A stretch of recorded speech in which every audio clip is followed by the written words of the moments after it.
Welcome to Joy Unfiltered. I'm Rachel, and this is a podcast about joy.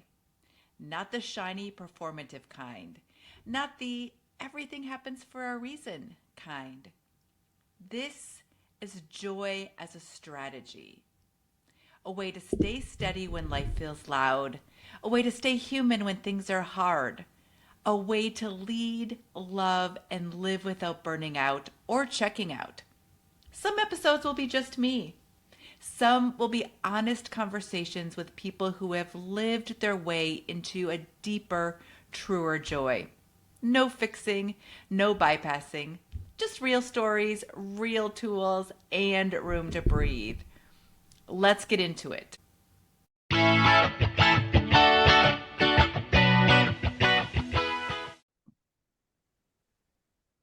Well, welcome back to Joy Unfiltered. I am your host, Rachel, and I have what I hope to be a delightful conversation to share with all of you today. And she probably will need to say her name a couple more times for us today, but Cynthia Changyit Levin, that is who I have with us today. So Cynthia is the author of two books that we're going to talk about today. From Changing Diapers to Changing the World, and Advocacy. We talked about this before. I struggle with that word, but Advocacy Made Easy. She is a nonpartisan activist and coach. She helps volunteers of all ages build productive relationships with members of Congress, which I think is fabulous. Drawing from years of advocacy alongside her children, she developed a practical, relationship-centered approach to civic engagement. So Cynthia currently serves on the board of Care Action and has held leadership roles with Results Educational Fund. She also volunteers with organizations including One Campaign, Bread for the World, Moms Demand Action for Gun Sense in America, MomsRising, and Shot at Life campaign. She is a sought-after keynote speaker and podcast guest. She's spoken for groups ranging from the PTA and Girl Scouts to universities and national advocacy, I will get that word right at some point in my life, organizations. In 2021, she received the Cameron Duncan Media Award from Results Educational Fund for her activism and in written media. And so welcome, Cynthia. And I probably just shot myself in the head for saying all those things, but I mean, not being able to pronounce the word, but welcome. Thank you. But you know what? You got my name right. So I'm really happy. We can stop there. We can stop there. Yay. At least I did one thing right in the intro, but I am so pleased. As we had talked a little bit before the podcast started, it's been a long time coming, or at least a couple of months in coming, that we've been trying to get this scheduled. So as I said, everything comes in its own time. So today was the right day for us to have this beautiful conversation. So welcome. Thank you. It's oh, go ahead. I really was excited to come on to this podcast because usually I'm talking to activists and advocates that are doing the work or want to get more involved in the work, or especially moms is a demographic that I talk to a lot. But the words joy and joyfulness don't often make it into the conversation, and they need to. So thank you for having me on. Yes, well, and I think it's a little bit of a departure too from some of the things that I normally talk about. And if you are listening today, and hopefully all of this resonates with you, but we're just going to get into it, and I am going to open up. We're going to be honest about a little bit about our values, about our viewpoints, about joy as well. But would love just to start kind of a little bit at the very beginning. And I have to say, when I say that, I always hear Julie Andrews singing sort of the very beginning. It's a very good place to start, right? Yeah. So we're going to start at the beginning. But what brought you to the work that you are doing? Yeah, for me, advocacy was something that I had no idea about when I was growing up, when I went to school, through college. So motherhood, I was in my 30s by that point. That was the doorway for me, because there was so much that I wasn't taught about politics. I was an engineer.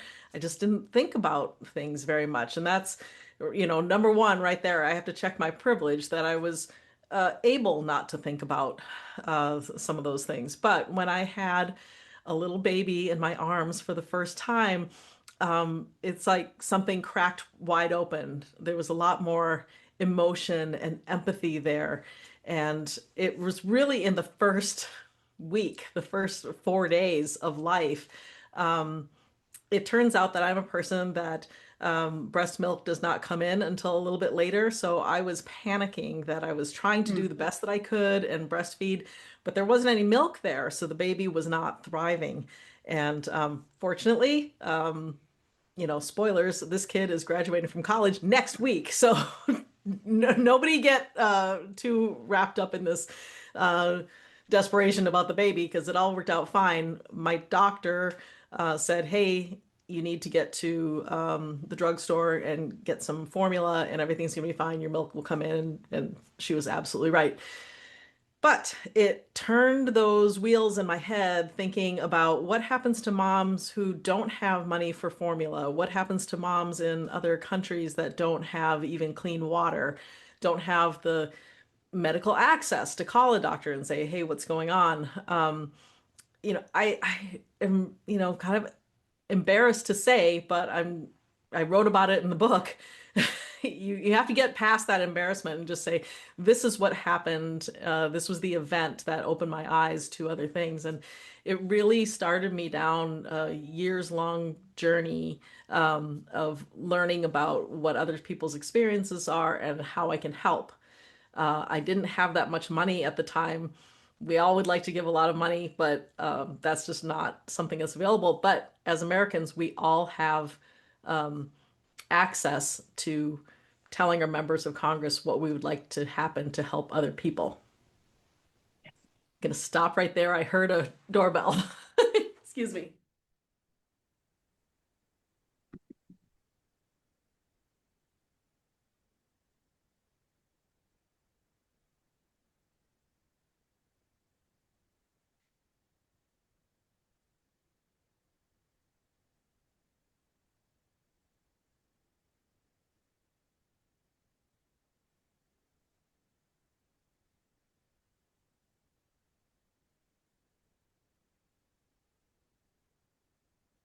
Isn't that just Murphy's Law? Yes. It's okay. They're there. They're there. You're here. Yes, they had to be signed for. I'll just edit this all out. So no. So one of the questions that I had was, and maybe you started to talk about this a little bit already, but even in your book titles, it appears as though that it's not about just one issue, right? So you are talking about the process of speaking up for ourselves or the process of that. So am I understanding that correctly? Yeah. I mean, my goal is not to tell people what to think. I mean, we'd all like to everybody to be like, you should think like I think. But my goal is to empower people with the ability to speak out, to make their values known among decision makers. But I've tried very hard in my first book, From Changing Diapers to Changing the World, Why Moms Make Great Advocates and How to Get Started. I tried very hard to not only tell my story, but to include, I believe it's 6 features on moms from different walks of life who are advocating on different issues than I do. Because I think that's really important for people to pick up the book and be able to see themselves and not just my story. So there's those 6 features and also just sprinkled all throughout it, little stories about how they get things done. Well, I don't know what the most important part is, but a part that's very near and dear to me is the 3rd section of the book is called Advocacy Made Easy, and it's step-by-step instructions on exactly how to call Congress, how to do a handwritten letter, which is more impactful than an email even, how to write a letter to the editor, how to even sit down and have a face-to-face conversation with your senator if, or representative, alderman, any of those, how to do that lobby meeting that seems so far away and unachievable to most people, to me, before I started doing it. Um, so that book came out in 2022. And then just last fall, I took the third part of the book and I thought, this isn't just for moms. It needs to be for everybody. And that there needs to be a book that's just the nitty gritty. How do you do this? So that was how I wrote Advocacy Made Easy, How to Turn Civic Frustration into Powerful Action. So those how-to steps are really in both of my books, but the second book is kind of like a manual on So the how to. second book, I can just take it and I can say, okay, here is, but I have a follow-up question or a question first, but that book is really, here is, I really believe passionately in X. I don't Mhm. know how to get it done. I can buy your book and say, oh, here is that's fabulous. So here are the step-by-step ways to move this forward. And I mean, this second book is really allowing me, I feel, to uh, be in rooms that I never could be because I'm only one person, and your listeners should, you know, feel like you're only one person. You are powerful, but we're building a movement, and this movement is in so many different areas. Like if you are working on hunger, well, that's also related to gun violence, poverty issues, health, education. There's a wonderful quote that I have forgotten who said it, but it came in the form of a tweet where an activist was talking about, if you're feeling like you can't, do everything, know that all these issues are related. And when you tug on your own thread, you're helping to unravel the whole damn cloth. So this is my way of putting into the world a tool for activists on so many different issues, even though I have my expertise or my special interest in global health, and I would like to be in the reproductive rights, movement more. I would like to be in the climate movement more, but maybe this can help. Uh, we need to not just burn out our leaders in activism. We need to be, raising up more and bringing more people into the fold. I did my job by raising two advocates. I do not recommend that as a tactic. Raising humans and making more advocates. It's a very long game. You won't see it Right. for a Well, oh while. my goodness, so many. So Cynthia, I've been like furiously Yeah. taking notes as you are talking. No, it's good. And those of you listening, I'm sure you're in your car or something, and you're raising your hand there because a couple of things came up to me at least when you were talking. The first one was, I love and I appreciate you for writing the book that you did, because so many of my girlfriends, my friends, the people that I know right now are saying, I don't know what to do. Yeah. I feel so alone, maybe, but I feel so helpless, is Mhm. often the word that I hear, is that things are happening. And even strong women that I know, and there are men that listen to this podcast too, and I love my strong men, but a lot of women listen to this podcast who are strong leaders. They're doing amazing things. And yet, we are feeling in this time and place in the United States, I feel so helpless. So I love the fact that one of the things that you were saying is, one, you gave us a manual. Here's what to do. But so, right, because sometimes Yeah. we just need somebody to say what to do, because we will do it if somebody just tells us. So thank you for telling us what to do. But the second thing that you said, and I've got a third thing too, but the second thing that you just said, then something was about burnout, is Mhm. that one, you are giving us the manual what to do, but you're also guarding us against, we don't have to do everything. At least that's what I heard you saying, is that we Good. don't That's have what to I do meant to say. everything. Yeah. We don't have to do everything, but we do have to do our part in this great civics experiment. Tammy Hackbarth is another activist that I've met, and she's very fond of saying that, civics is a group project, and we all have to do our part. So, unfortunately, we don't really teach this stuff in school. I did not, I knew about voting and things like that, but I didn't learn about activism and advocacy. It makes me so happy that I have a child who's going to be a teacher next year after they graduate, and they have always, whenever they've done summer programs and stuff like that, even if they're teaching science or creative writing, they always work in activism. And I'm like, oh man, if I'd had that earlier, I wouldn't have had such a barrier to thinking, oh, we can't do it. And if you'll indulge me, you were just speaking to that powerless feeling. That's why I'm going to put on my reading glasses here. The very first introduction, the big friendly letters that says, "You are not powerless." That's the first goosebumps. I just got goosebumps. So yeah, thank you for if you'll telling us all indulge that. me, I'll read a bit of the intro there. I wrote, "I know it can seem like we are powerless.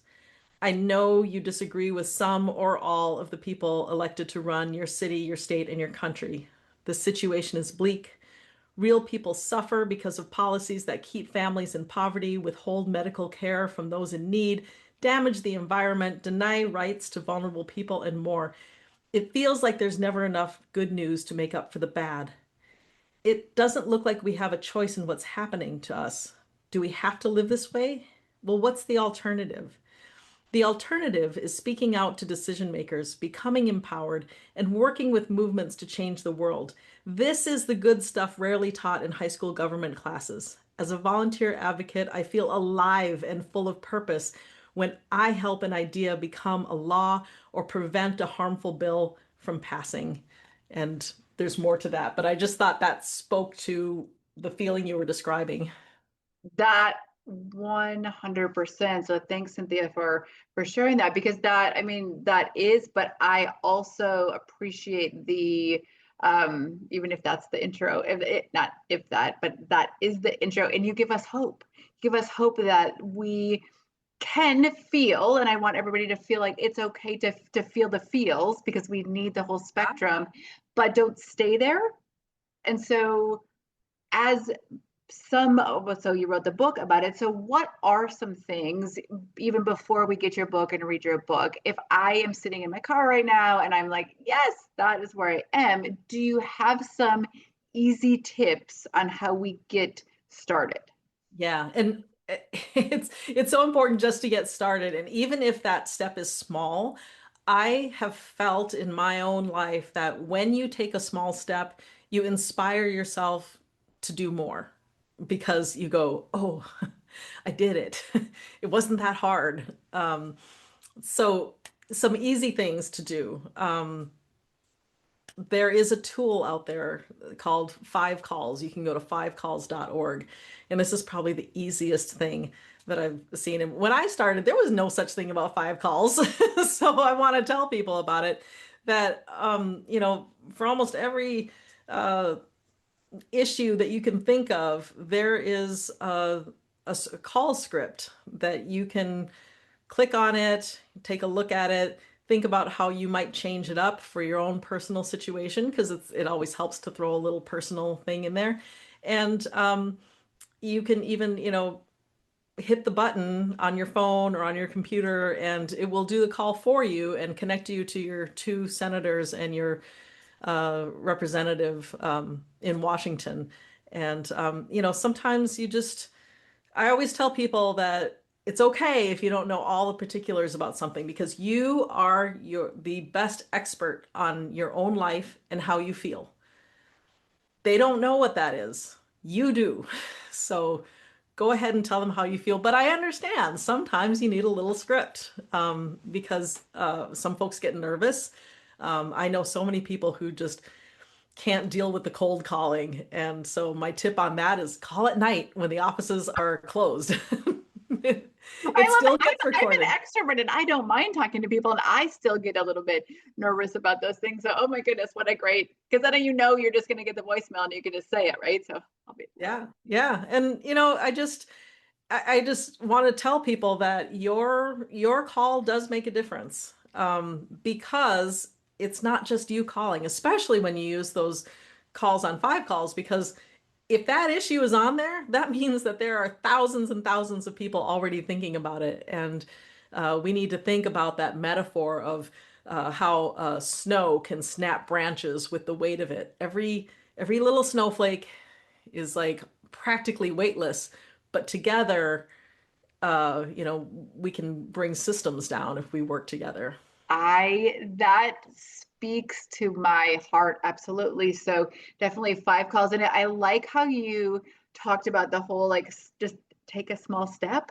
Just take a small step. And when we talk on this podcast about that the movement that I'm trying to start too, about the one text a day, just send one joyful text a day. Send one text to someone that says, I'm caring about you, I'm thinking about you. And that one text, right, creates those ripples. And so what you're saying is that if we feel passionately or semi-passionately, but we all feel passionately about something, Yeah. about some issue, there is already a system that's set up through five calls to make these calls that then will help to, as you said about the snowflakes, amplify our voices, right? So that you don't have to feel so alone.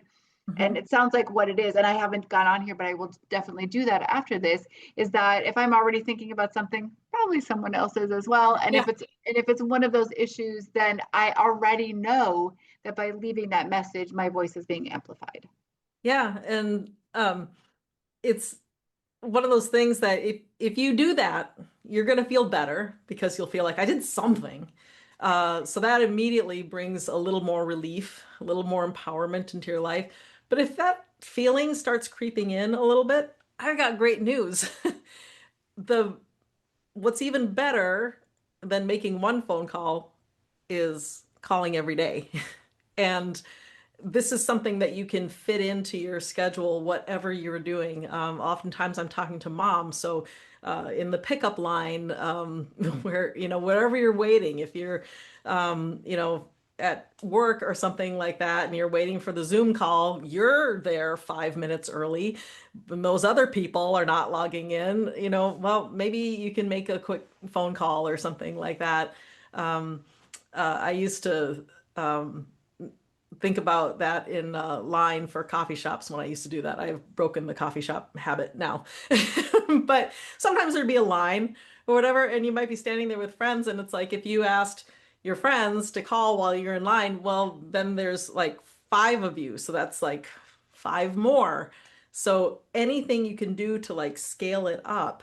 Um, I have lots of recommendations Tips for like that. that, yeah. Well, Yeah, and the two things that I heard from that was one, and that goes into the whole theory, and we've talked about that on this podcast a lot. We talk about creating that habit of joy, but it's creating that habit, stacking that with something that you're already doing, and so that's what you're saying, right? You are already sitting in line for the carpool, or you're already getting your coffee, you're already brushing your teeth, whatever that habit is, and then stack the habit yeah, of making that phone call with something you're currently doing, because that, as human nature, as the change theory, as habit theory goes, that is how we do that. But you also said, and when you're with your friends. yeah. I Because mean, your so I'm strength thinking comes from tonight, our friends too. right? Yeah. I'm meeting my girlfriends tonight. I'm meeting my friends tonight.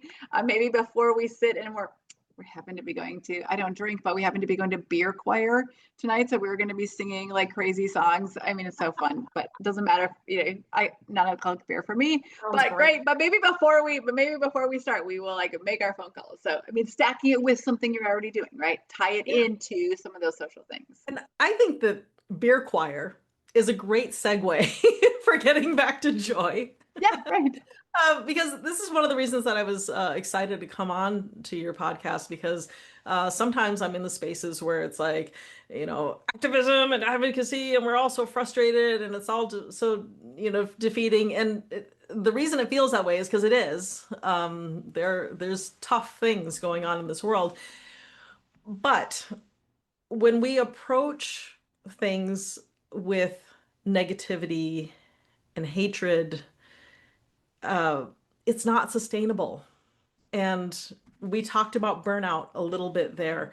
So it's like sometimes groups have to, uh, you know, lead with how dire it is. And you see this all the time in politics that when they're firing up the base, they need to be like, this is a horrible situation. Ugh. But it's just not sustainable. We can't carry that in our bodies all the time. It's not healthy. So what I bring in my philosophy is trying to create advocacy groups around me, become friends with the people that I'm activating with and support each other, to be loving toward each other. Maybe that's a great place to send your one positive text to is like, hey, I saw on social media that you were asking people to call in and way to go. You know, there's a great quote by the late Justice Ruth Bader Ginsburg that I love so much. She said a lot of great things, but she said, fight for the things that you care about, but do it in a way that will lead others to join you. And I think that Yes.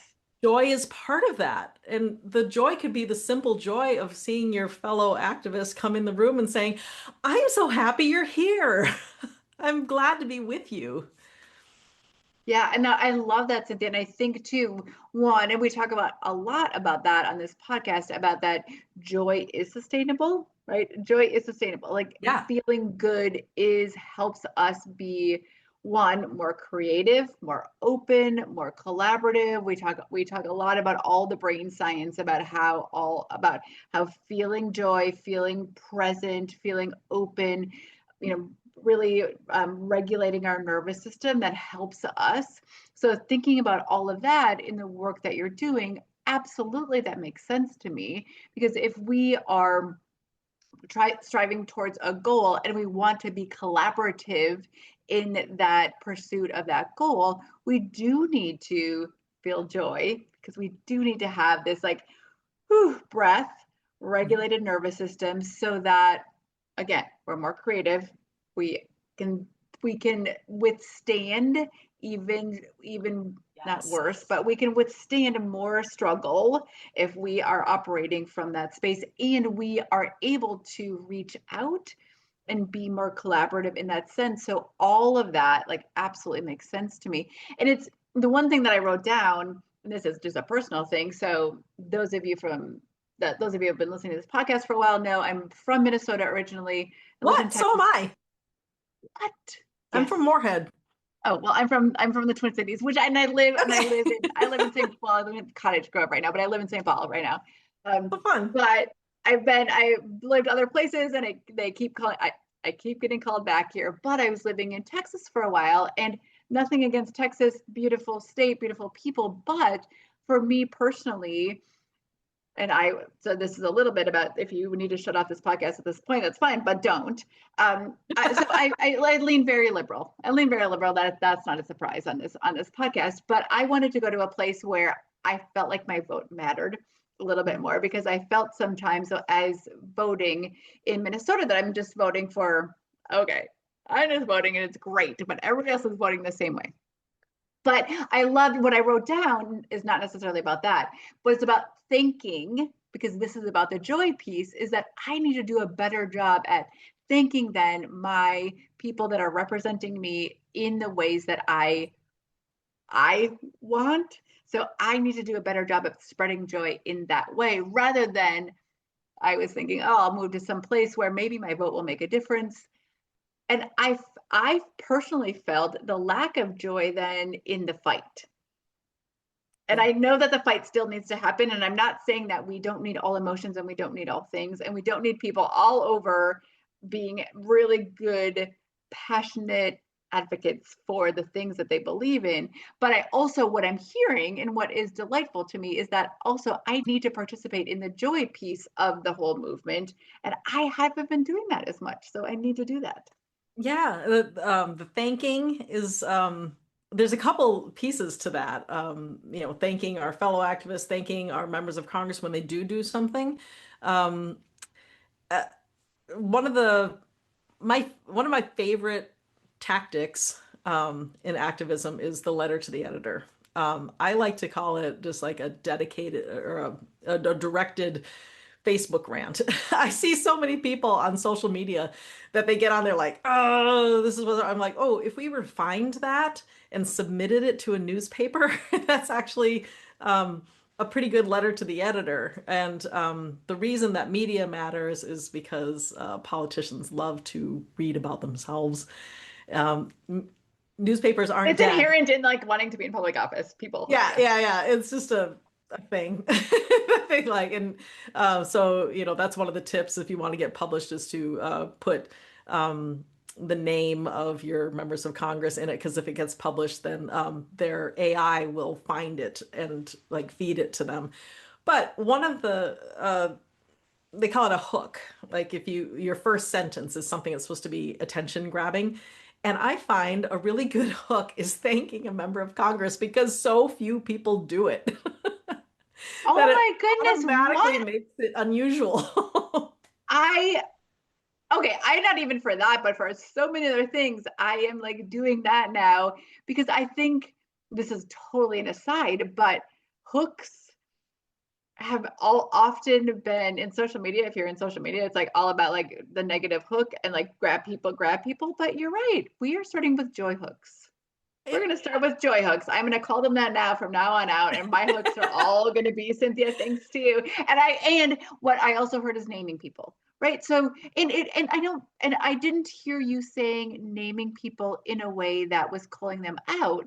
What I heard you say was naming people in collaboration, naming people Yeah. in joy. I mean, you certainly can. And when somebody does something horrendous, they should be.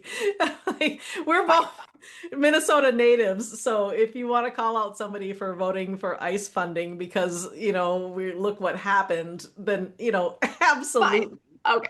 Fine. But for many things out there, there are so many bills that mean so much to people's lives. I'll throw out a few examples. It's like the Farm Bill. People don't really, they think, oh, the Farm Bill, that's about farming. Yes, it is, but it contains all of our nutrition assistance, all of it, for SNAP funding. Supplemental Nutrition Assistance Program. That's what SNAP stands for.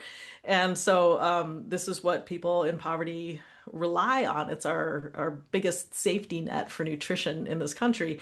And people may just not know about it.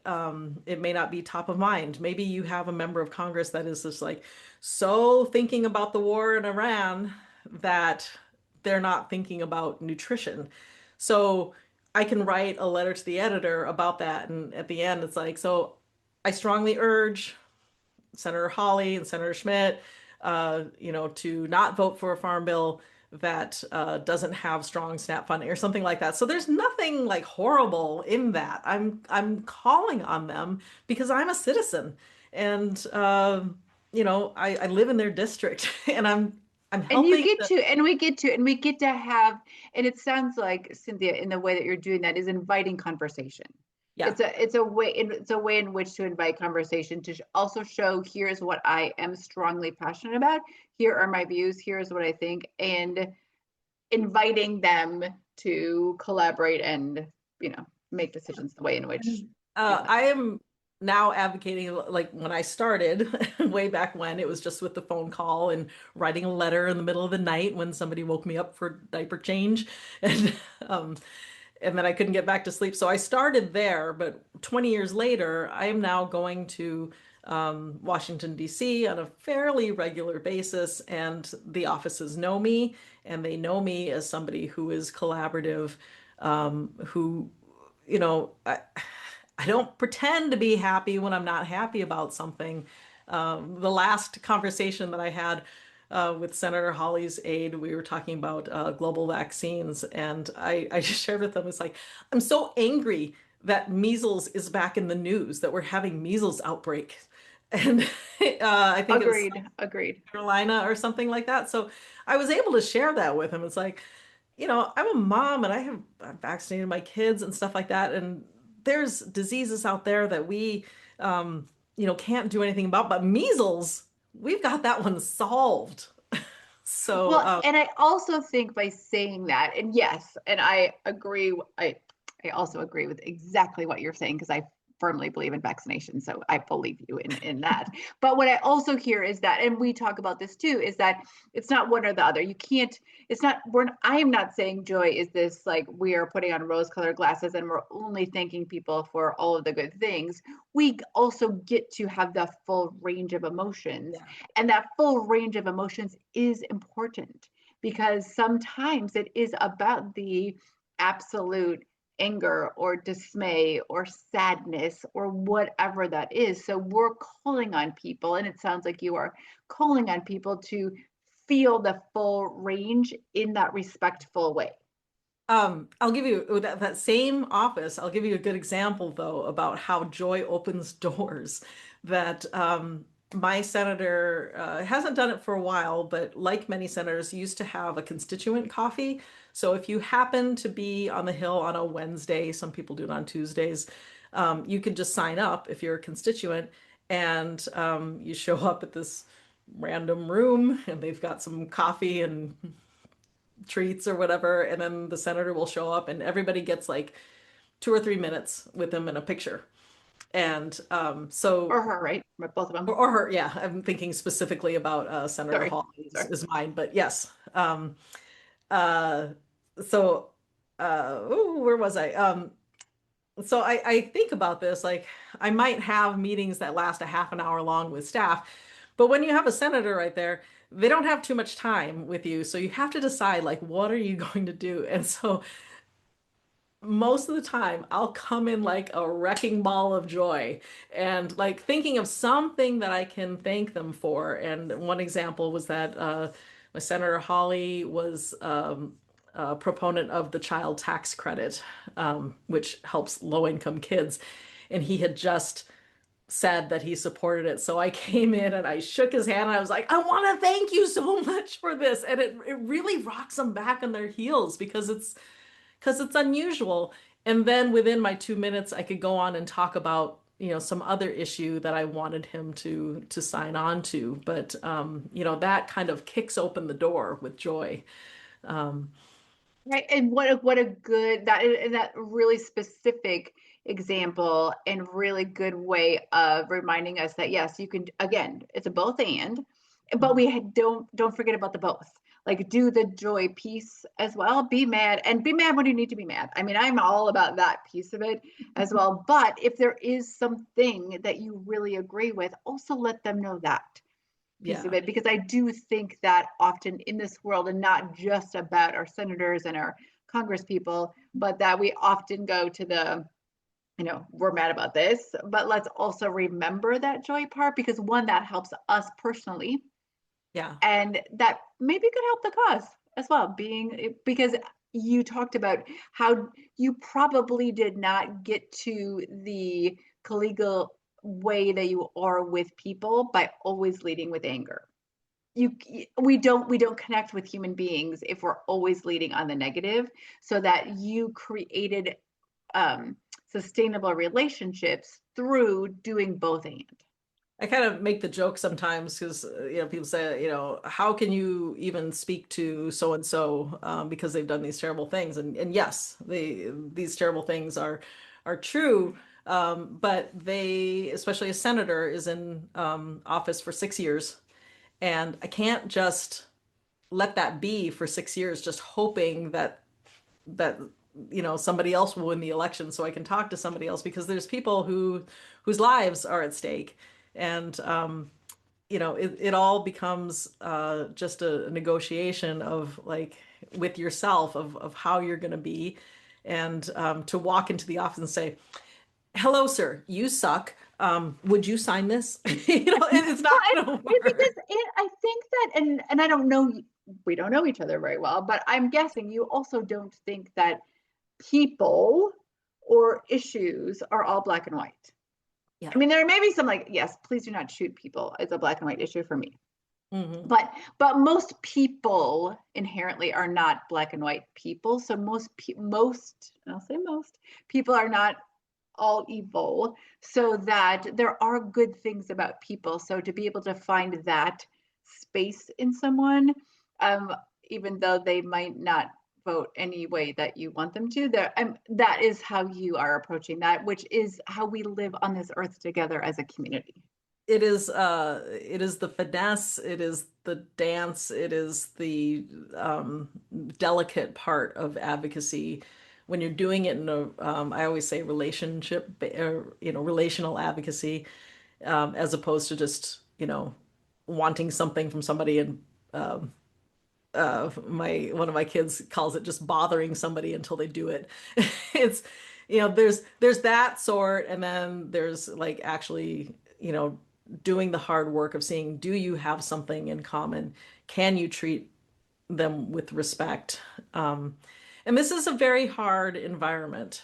I don't want to sugarcoat this. And I don't either. I don't Yeah. either. And when we talked before, and you could, and I not to interrupt you, but then the other question that I had that you can lead Yeah. into maybe after you're saying this is that the hard part for me being on we talked about tepid left or Oh, my tepid takes on things. or the left. I mean, like pretty liberal left, is that I don't know how to get my news. I don't know how to do things. And sometimes, I didn't say this before, but sometimes I'm like, I am tired of being the one that says I'm acquiescing all the time. Like I'm tired of the one that says I'm always looking for the good.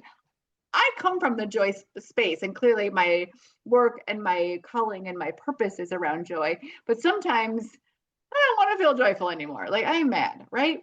But so where do we bend?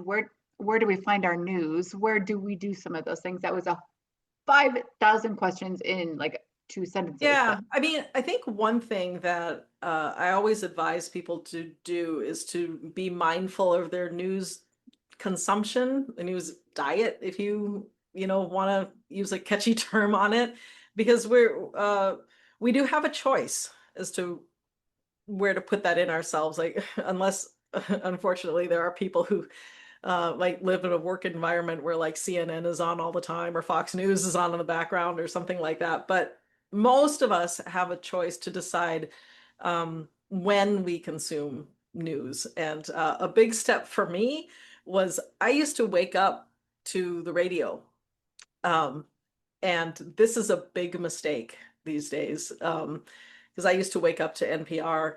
And if you wake up with that negativity that's seeping into and I'm not saying that NPR is like totally negative, because like, there's fun shows like Wait, Don't Tell Me and stuff like that, but they're not happening in the weekday morning.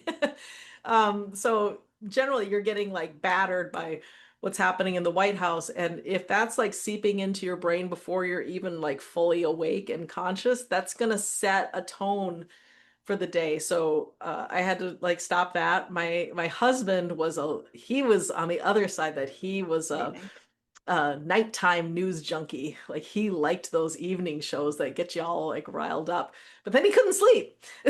And so we don't do that anymore. And so when I consume news, it's kind of like, okay, I'm ready for it. I'm in the mood for it. It's almost like work for me.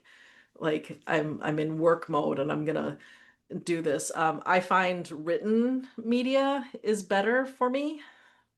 That's not everybody's choice. Like when my kids were born, I was multitasking so much that I relied on radio news a lot because you could work with your hands. Sure. But these days, I think that somehow there's something about the written word on the page, how it hits my brain is a little easier, or maybe like that I can. Well, there's science for that, right? I mean, there's science for a couple of things that you said. There's science for not having negativity right first thing in the morning. And I talk about this all the time, that those first 30 minutes, we are actually in that theta brainwave state where I love hearing this. Yeah, tell me. We are brainwashing ourselves. Like literally, we get to brainwash ourselves in those first 30 minutes.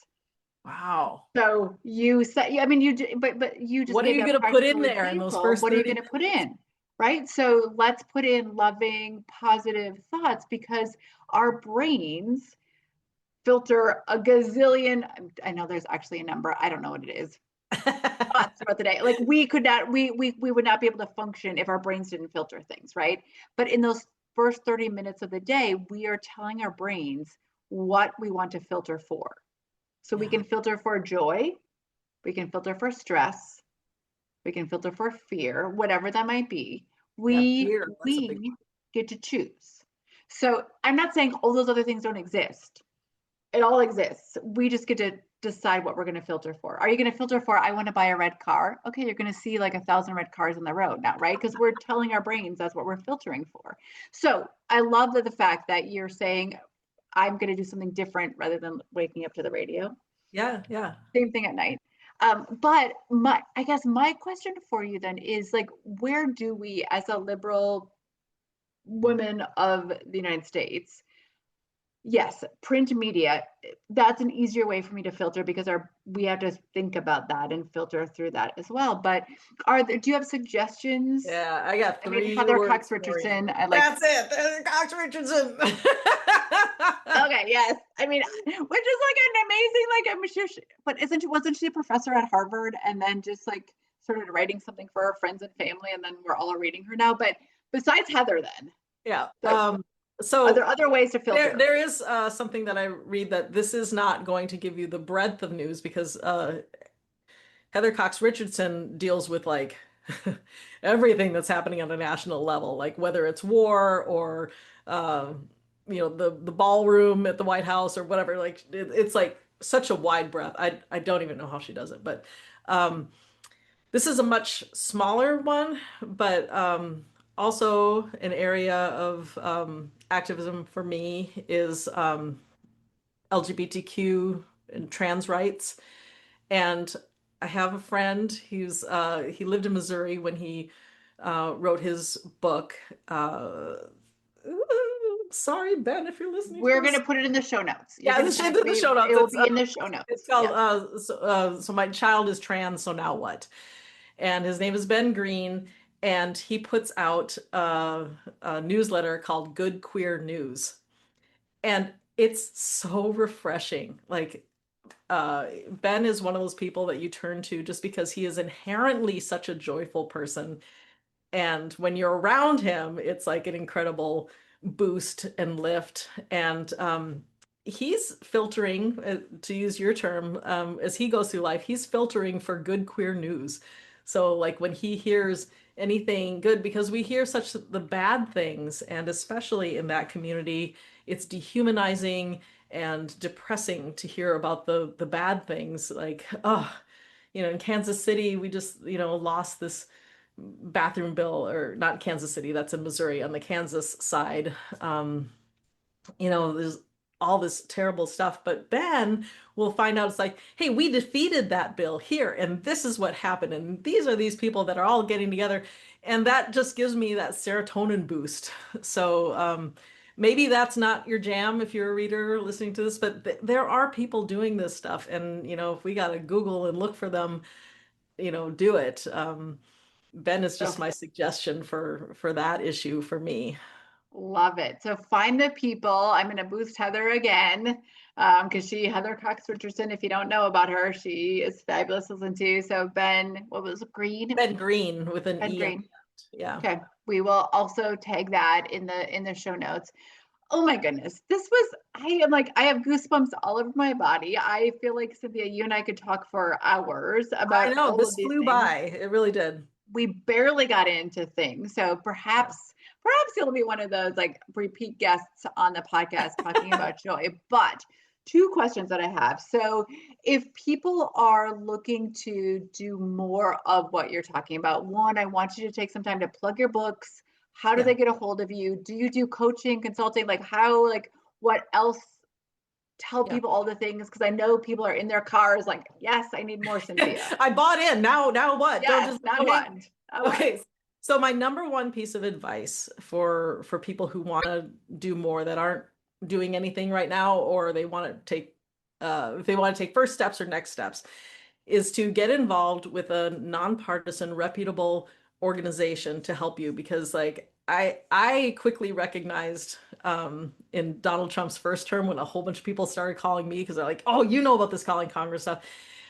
I can't do it all by myself. And the best thing that I can do is refer people to, these recommended advocacy organizations. So my website is advocacymadeeasy.com. And within that, across the tab, it might be in the more section, but you can find recommended advocacy orgs. And I list a bunch of them for different issues. So, for instance, if you're interested in, fighting poverty like me, then you're going to see results.org and care.org and breadfortheworld.org. If you're interested in gun violence, you'll see Moms Demand Action.